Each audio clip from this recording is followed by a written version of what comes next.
வணக்கம். அகோர பைரவி மாந்திரிகம் யூடியூப் சேனலுக்கு அனைவரையும் அன்புடன் வரவேற்கிறேன்.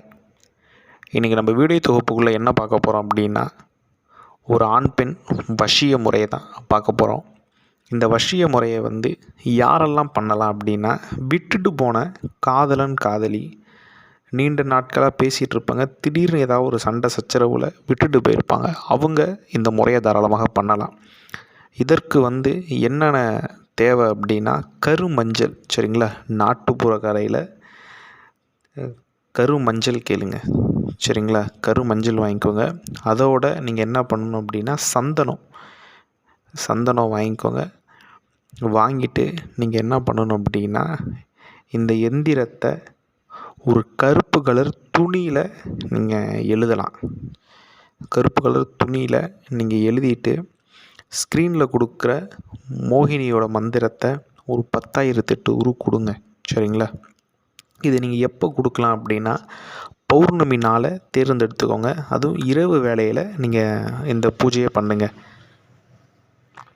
அப்படி இரவு வேலையை பூஜையை நீங்கள் பண்ணுங்கள். இது எத்தனை நாள் பண்ணணும் அப்படின்னா, ஒரு 11 நாள் பண்ணுங்கள். பௌர்ணமியில் ஆரம்பித்து ஒரு 11 நாள் இந்த பூஜையை பண்ணுங்கள். ஒரு நாள் இந்த மந்திரத்தை ஒரு 1008 உரு கொடுங்க. குறைஞ்சபட்சம் ஒரு 1008 உரு கொடுங்க. அப்படி இல்லைன்னா உங்களால் எவ்வளோ உரு கொடுக்க முடியுமோ அவ்வளோ உரு கொடுங்க. ஆனால் கண்டினியூஸாக ஒரு 11 நாள் நீங்கள் கொடுத்துருங்க.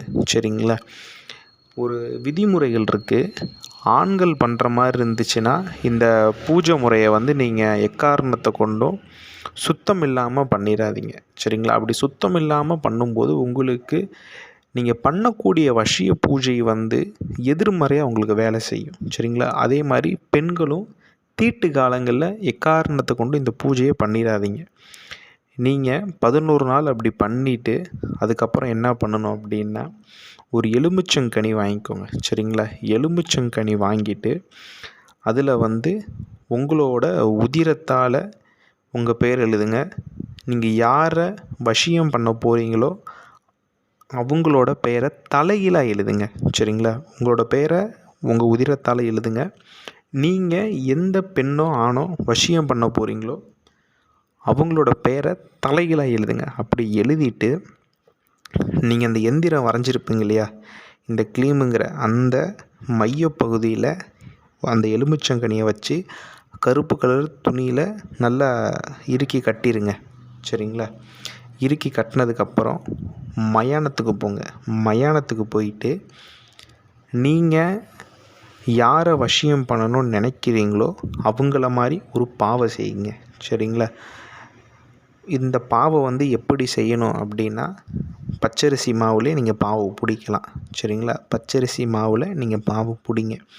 அப்படி பிடிச்சதுக்கப்புறம் நீங்கள் என்ன பண்ணணும்னா, இதே எந்திரத்தை காரிய தகட்டில் சின்னதாக எழுதுங்க. ரொம்ப பெருசாக நீங்கள் எழுத வேணாம், சின்னதாக நீங்கள் எழுதிட்டு அவங்க நெஞ்சு பகுதியில் இந்த எந்திரத்தை வைங்க. அப்படி வச்சுட்டு நீங்கள் என்ன பண்ணணும்னா, இப்போ நீங்கள் அந்த கருப்பு கலர் இதில் அந்த எந்திரம் போட்டு ஒரு எலுமிச்சங்கனி வச்சு நீங்கள் சுற்றி வச்சுருக்கீங்க இல்லையா, இதை நீங்கள் என்ன பண்ணணும் அப்படின்னா, அவங்களோட உருவப்பாவையில் நீங்கள் கட்டுங்க.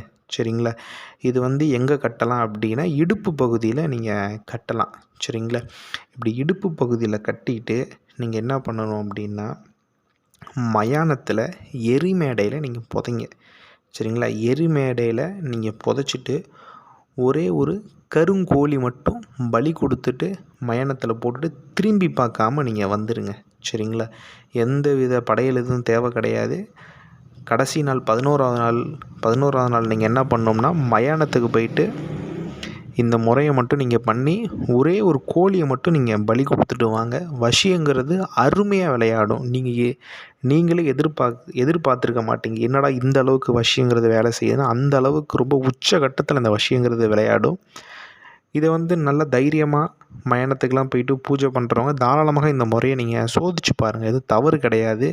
ஏன்னா நம்ம வீடியோவில் போடுறோம்னா அனைத்து விதமான மாந்திரிக விஷயங்களும் சோதிச்சு பாருங்கள். சரிங்களா, கை மேலே பலன் கொடுக்கும்.